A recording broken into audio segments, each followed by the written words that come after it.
Well, good afternoon, everybody, and welcome.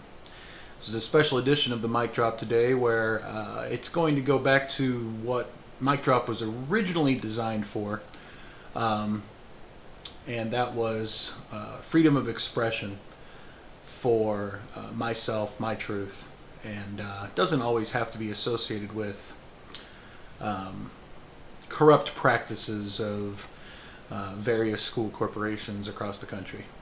So, without further ado, I'll get right to the point.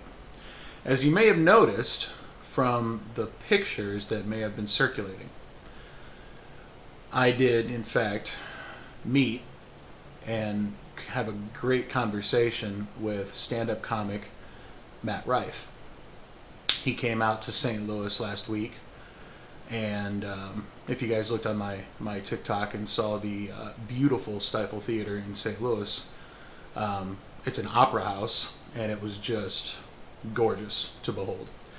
But there's something that you guys probably don't know about me, and it's not something that I would keep to myself or try to hide. It's just something I don't share. So a little bit of history. When I became a school counselor, it was in 2012 that I graduated and became licensed. And it was that summer before my first job that I kind of made, it's not a mission, I made a conscious decision to support youth in various contexts whenever I would see them, whatever they were doing, if they were trying to aspire to something greater than themselves.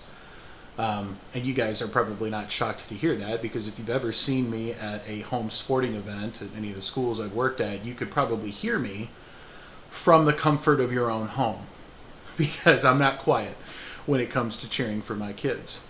And, glaringly obvious would be the kids that I am their school counselor for at the high schools that I work at. But what is unbeknownst to some is that I keep my eyes, I keep my ears, and I definitely keep my heart open to stories of people younger than I am.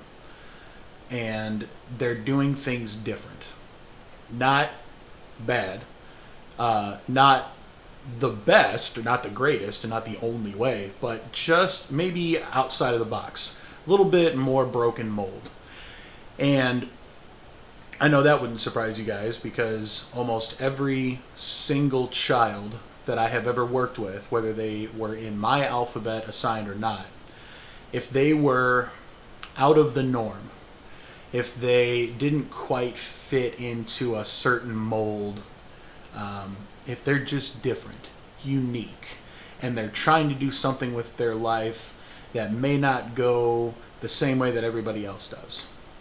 If I heard or got wind of these stories, I would invest my time, my energy, sometimes my money, definitely my effort to support them and let them know that what I think they're doing is fantastic in whatever way that I would view that. But a couple examples of this.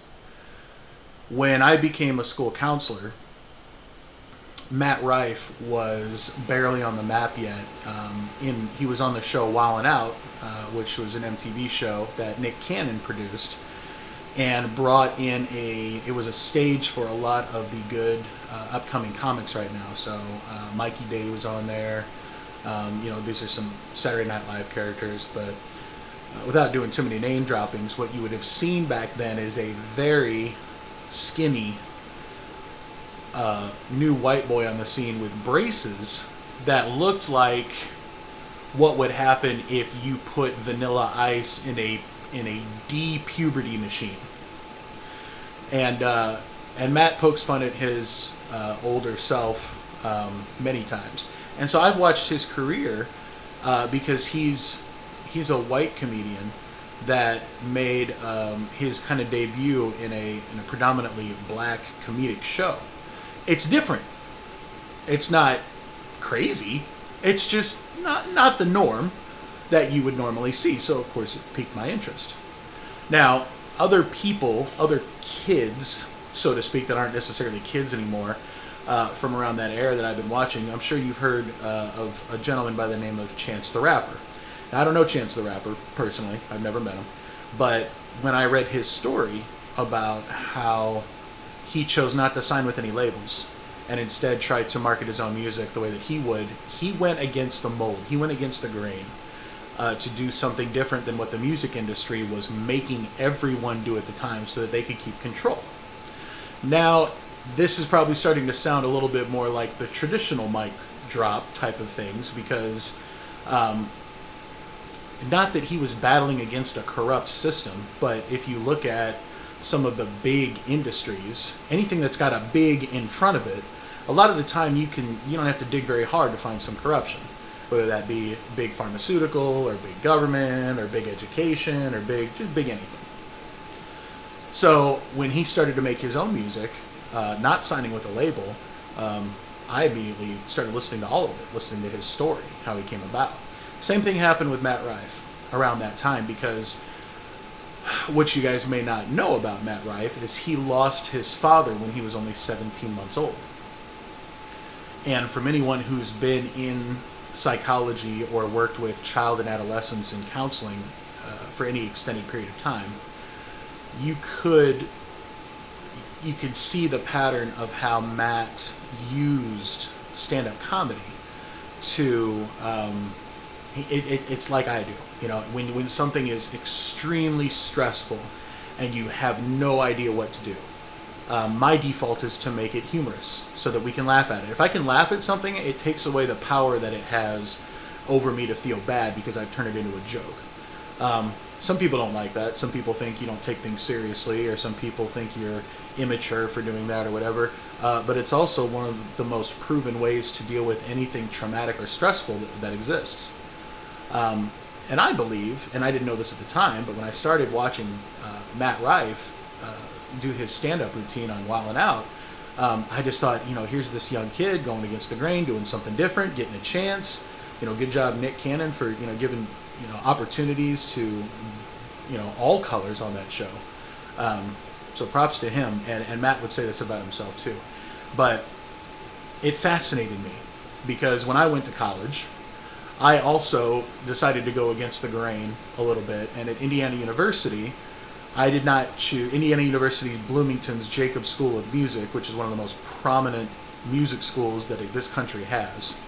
I had an opportunity to audition for any of the various singing groups or choirs that they had. Now, just to do one little bit of name drop, which some of you guys don't know, if you've ever listened to the band Straight No Chaser, which is an a cappella men's group, they came out of Indiana University Bloomington. In fact, they were singing there their last year, my first year there. And when I'd heard them sing, I started to get interested in that type of music, and one of the guys asked, or when I heard one of the guys talking about the African American Choral Ensemble at IU and how it's got a couple of groups that are just phenomenal. And when I was in college, I don't know if it's different now, there were three groups. There were two main groups, and then there was one group that kind of split into three. There was kind of a contemporary black music group, and then there was the African American Choral Ensemble, which I joined. And people thought, hey Mike, you don't exactly have the same, and I would look at him, I would say, what? I don't have the same what? Passion for music? The same ability to try to listen and learn a culture that's not mine? The ability to try to understand the origin of the story and a song that come out of it? What's different? And they would get quiet because they knew what they were going to say. Now, while I was in the choir, there were three groups within the choir that you could join. A men's group, a mixed group, and a women's group. Well, I auditioned for the men's group called Solace, and I got in. And routinely, during our concerts, it was myself and it was Pete King, and we were the only white guys that were on there. But you didn't care about that or see that when we were up on stage, when you were hearing us sing, because we were a group. We weren't individuals at that point. We decided to throw our hearts and voices together to make something more beautiful than we could on our own. So naturally, when I hear a story like Matt Rife's come out, and he's also kind of coming up in a different type of culture, I want to learn everything about it. And so I've been following Matt Rife's career ever since I've seen him all Wild 'N Out. And I said to myself, even like right when he started his stand-up, I said, if I had a chance to meet this guy, I'm going to meet him because I want to tell him that he's doing a great job. Not that he needs that, because it's Matt Rife. I'm pretty sure he's got enough adoring fans that tell him he's an awesome job. But here's how the conversation with Matt and here's how it went. After the show, you could meet and greet with Matt, and I talked with him, and we talked for about a minute or so after the show, and it was unique for me, because here I am, I finally get to support someone that I've been watching, for close to a decade at this point, and he's doing a really great job. But I told him, I said, Matt, I'm probably one of the more unique fans that you'll have. And he looked at me a little quizzically, and he was like, how so? And I said, I'm a high school counselor, and I have droves of students that absolutely love you. And Matt, being the consummate comedic person that he is, did not waste the opportunity to look at me and go, that is incredibly inappropriate. And we both laughed hysterically. And I said, you're not wrong, but let me tell you a story. I bet your grandfather, and you have to understand about this at this point, Matt Rife just lost his grandfather recently, like within the past couple of years or so. I said to him, I bet your grandfather was probably trying to find something in his father's room that may not have been appropriate for his age. Don't you think, Matt? And he kind of smiled, kind of did one of these. And I said, Matt, if my kids, if my graduates were doing things or getting into things that were inappropriate before they were of a certain age that we'll never know about because all kids do that. I said, I'm thankful if you are what they have found that's inappropriate. And he kind of had this look, and I could be reading into it, but again, I'm also a school counselor, so I try to read people's faces and emotions, but I think he was a little bit surprised by that.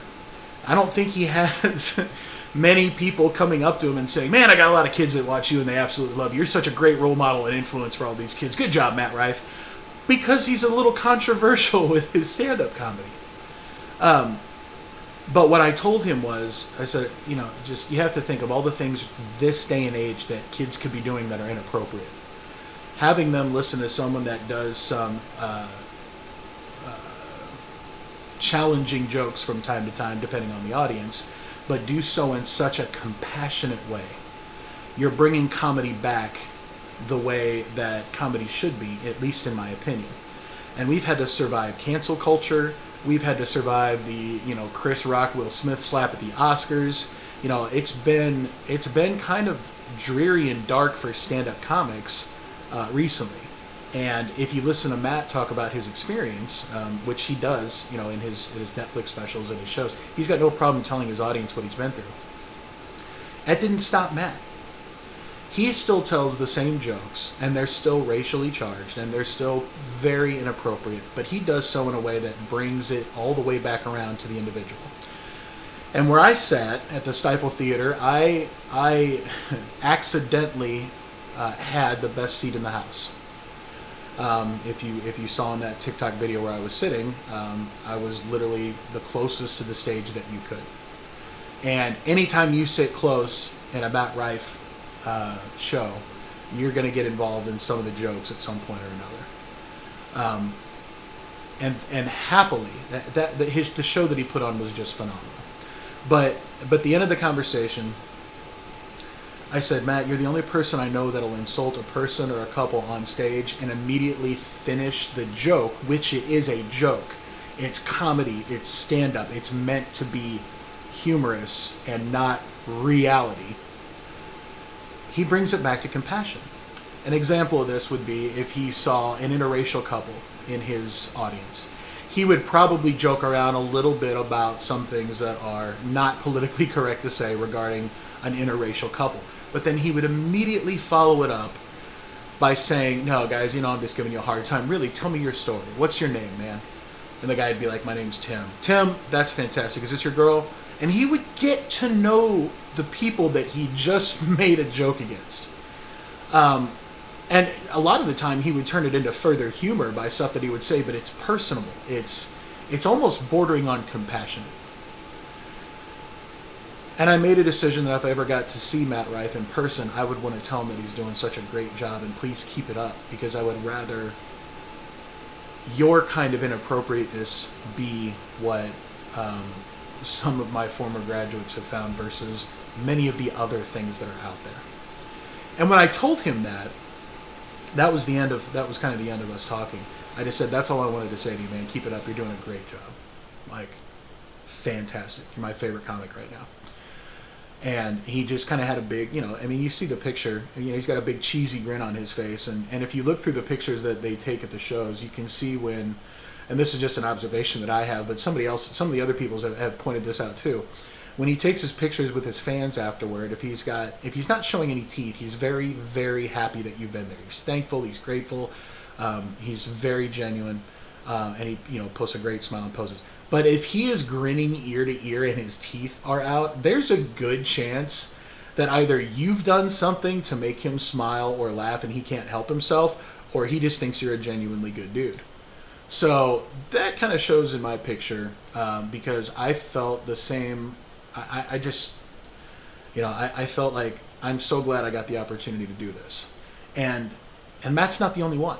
Like, I'm not done with this. Matt's just kind of the first one, because living in Middlebury, Indiana, you're not going to get the same closeness of certain celebrities or stars coming out there to do shows. You would either have to drive maybe to Chicago. Sometimes they would come to South Bend, which wasn't too far, but nothing like would come to St. Louis.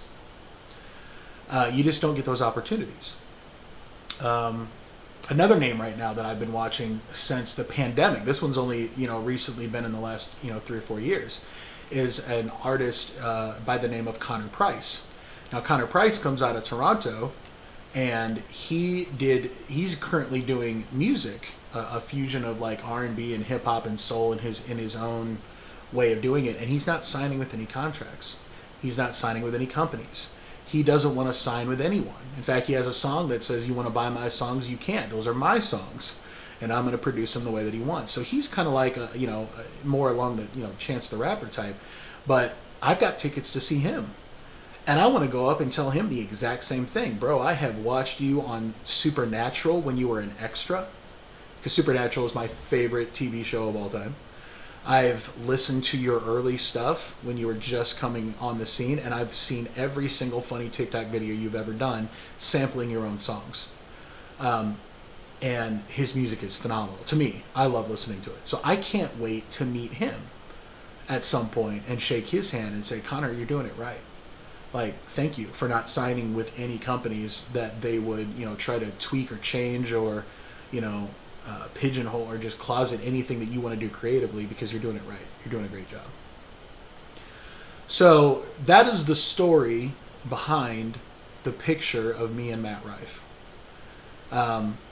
In the TikTok video I made, I said something out to my kiddos, and I'm going to say it here too. I said, for years during, mostly during, kind of the freshman years, because by the time you're a senior, you already know this. But I would tell them, I said, if you work hard and you're able to do what it is that you're able to do, then it's also okay to support those that you would want to support. And it's almost encouraged to do so. Because not everybody gets an opportunity to go and see Matt Rife like I saw Matt Rife. Not everybody gets front row seats. Not everybody gets to meet the guy. Not everybody gets those opportunities. But I'm thankful that I've gotten these opportunities, because there are so many unique, beautiful children and souls in this world that are doing things differently than how the world has done them forever, or forever as long as I've known. And it's inspiring to me. It's always been inspiring to me. It's one of the reasons I absolutely love working with kids. They're divergent. happily. They love their individuality. They love people to see their individuality. They want to be praised for their individuality. And in a world right now where they're trying to get rid of individuality for more of a conformist type of personality, they're getting away with our critical and analytical thinkers, our free thinkers, our imaginations, all that stuff.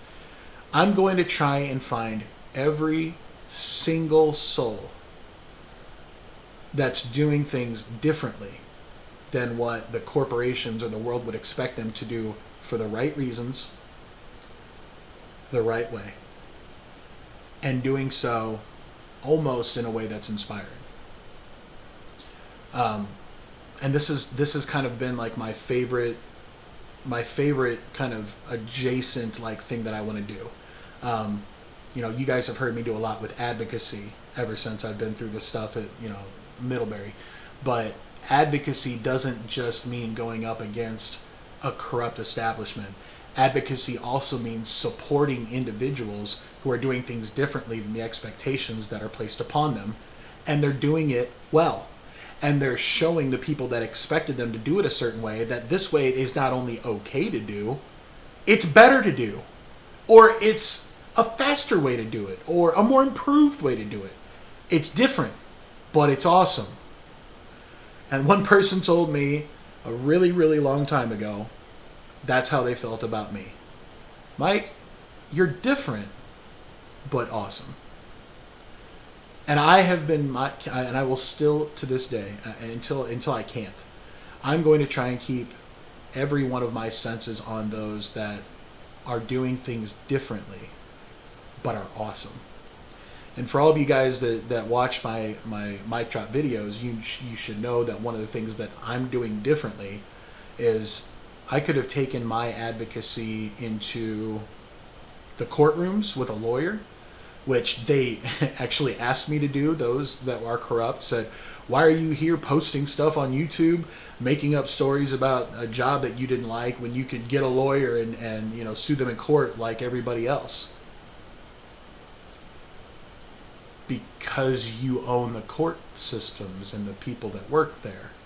Because you've got the money to hire the best lawyers. You want me to come and contend in an arena that you have all the control, all of the power, and all of the behind the scenes, back scratching. Why would I do that? Why would I do that? That just doesn't make sense. So I did something a little different. And I created this channel. And I shared my story this way, instead of the way that everybody expected me to if I was going to fight this corrupt establishment. And you know what I've gotten? A bunch of supporters, a bunch of love, a bunch of committed listeners to supporting a cause that I have. But the most important thing, more than anything else that I've gained, is that there are people who thought they never had a voice actually say to me, thank you for sharing something that I've wanted to say for so long. And then I hear story after story after story after story. And I'm going to continue to do it that way. And so that'll be the end of this special edition of the Mic Drop. I don't need to keep it for a half hour because I know you guys just really read the title and were like, oh my God, Malahan, Matt Rife, I have got to hear this. So I appreciate you tuning in and listening. And for those of you who don't know who Matt Rife is, look him up. Read his story. Listen to where he came from. And if you don't like it, if you don't like his comedy, if you don't like his jokes, if you don't like the way he does things, great. That's fantastic. You're allowed to. It's your truth. You're allowed to have your own opinions on who you like as far as a comic or an artist or a principal or a school board or whatever. You are entitled to whatever you feel is appropriate to you in your own opinions in your own mind. You don't have to agree with me about what Matt's doing, but guess what?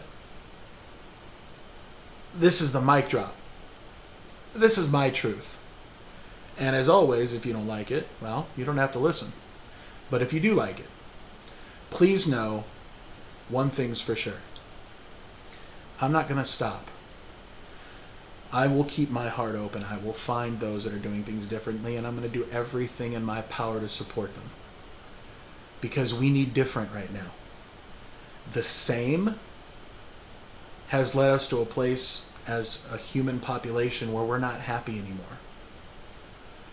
And that scares me a little bit because I work with children and I know the future that they're going to walk into.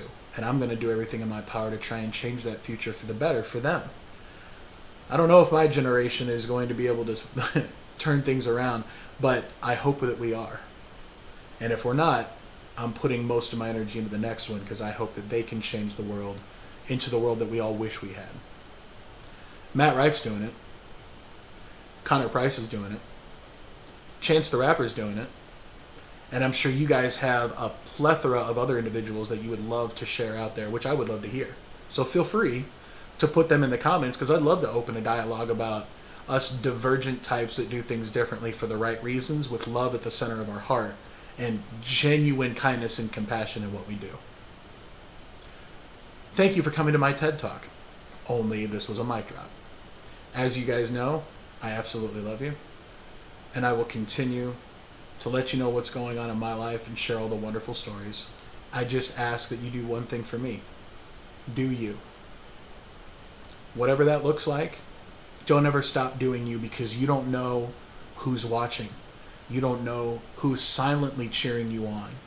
You don't know who's watching you and hoping that if you make the right choice, that they'll have the courage to make the right choice. You don't know.